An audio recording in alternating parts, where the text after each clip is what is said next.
ভাই বোন যখন একসাথে কথা বলে তখন আল্লাহ তাআলা বলেন এই সময়টাকে থামিয়ে দাও। আমি খুব অবাক হয়েছিলাম এই হাদিসটা শুনে। আচ্ছা, ভাই বোন কথা বলে ফেরেশতাদেরকে আল্লাহ কেন সময় থামিয়ে দেওয়ার কথা বলল? পরে যখন ডিটেইল জানলাম তখন খুব কষ্ট লাগলো। ডিটেইলটা ঠিক এরকম ছিল। ভাই বোনের সাথে এই পৃথিবীর পরে আর কখনোই দেখা হবে না।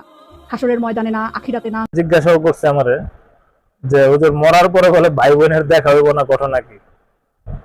আমি কি আপনারা কে কইছে? শুনছি একজনের কি লেগে দেখা হইব না।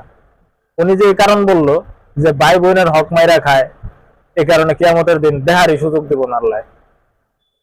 তা আমি সাধারণ কমন সেন্সের যুক্তিতে কইলাম কিয়ামতের দিন আল্লাহ সব হিসাব কিতাব পাওনা দানা বুঝাই দিব। তাহলে ভাই যদি বোনের হক মাইরা খায় তাহলে সবার আগে দেখা হওয়ার কথা যে তুই হক মাইরা খাইছো তো আমার হক দিয়া তারপরে তুই সামনে যাবে, নাহলে যাওয়ার রাস্তা নাই। সবার আগে দেখা হওয়ার কথা। আর অন্য কোনো কারণ যদি হয় তাহলে ভিন্ন জিনিস। কয় না আমি এটাই জানি, কিন্তু এটা যদি জানেন তাহলে হক মারার অপরাধে তার সবার আগে দেখা হওয়ার কথা। আর তাছাড়াও আমি নিজেও দেখছি উনি নাকি কোন হাদিসে পাইছে ভাই বোনে দেখা হইব না। এগুলা আসলে বাস্তবতার কোনো ভিত্তি নাই। এগুলার কোরআন শরীফের একটা আয়াতে আছে, ইয়াউমা ইয়াফিরুল মারউ মিন আখিহি ওয়া উম্মিহি ওয়া আবিহি, কিয়ামতের দিন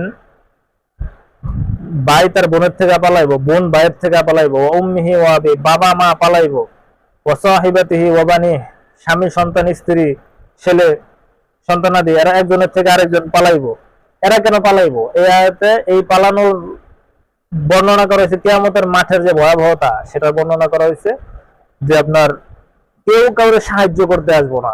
ওই দিন এত বিভীষিকাময় পরিস্থিতি হইব, কেউ একটা নেকি দিয়া কাউরে সাহায্য করতে আইবো না। যখন করবো বাবা আমার একটা নেকি শর্ট পড়ছে, তুমি তো আমার বাবা লাগো, আমার একটা নেকি দিলে আমি জান্নাতে যেতে পারি। ওই কি এর বাবা, আমি চিনি না তোরা, যা সামনে যা। বাইরে বাইরে চিনবো না, স্বামী স্ত্রীরে চিনবো না। এটা ওই বিভীষিকাময় পরিস্থিতির কথা বর্ণনা করা হয়েছে। তাছাড়া ইমানদার হইলে একজনের সাথে একজনের দেখা হওয়ার প্রবল সম্ভাবনা আছে। আর জান্নাতে গেলে তো দেখা হবেই। আল্লাহ তাআলা জান্নাতীদের মনের সকল ইচ্ছে পূরণ করবে, কোনোটাই অপূর্ণ রাখবে না। তো সুতরাং আমরা যে আবেগ গণ একটা জিনিস ফেসবুকে শুনলাম দেখলাম, এগুলো আসলে আবেগী জিনিস, তো আমরা খুব সহজেই এগুলা গ্রহণ করি এবং ভাইরাল করে দিই যে এরকম একটা জিনিস আগে কোনোদিন শুনি নাই, নতুন জিনিস, আবার কইলো হাদিসে পাইছে। হ্যাঁ, সব মিলায় জিলায় একটা আবেগ গণমুহূর্ত, আমরা সবাই এটা অ্যাকসেপ্ট করছি খুব দ্রুত। বাস্তবে এটার কোনো ভিত্তি নাই, এরকম কিছুই ঘটার সম্ভাবনা নাই। আশা করি ভাই বোন কেন, আপনি যার সাথে মন চায় জান্নাতে ইমানদার হইলে আপনি যার সাথে মন চায় তার সাথে দেখা করতে পারবেন। আর কিয়ামতের ময়দানে কি হবে না হবে সেদিনকার অবস্থা ভিন্ন। সেদিন সবাই যার যার ইয়ানাফসি নিয়ে ব্যস্ত থাকবে, সবাই নিজের চিন্তা করবে, কেউ কারো চিন্তা করার কোনো সুযোগ নাই। আল্লাহ আমাদের সবাইকে কিয়ামতের এই কঠিন মুসিবত থেকে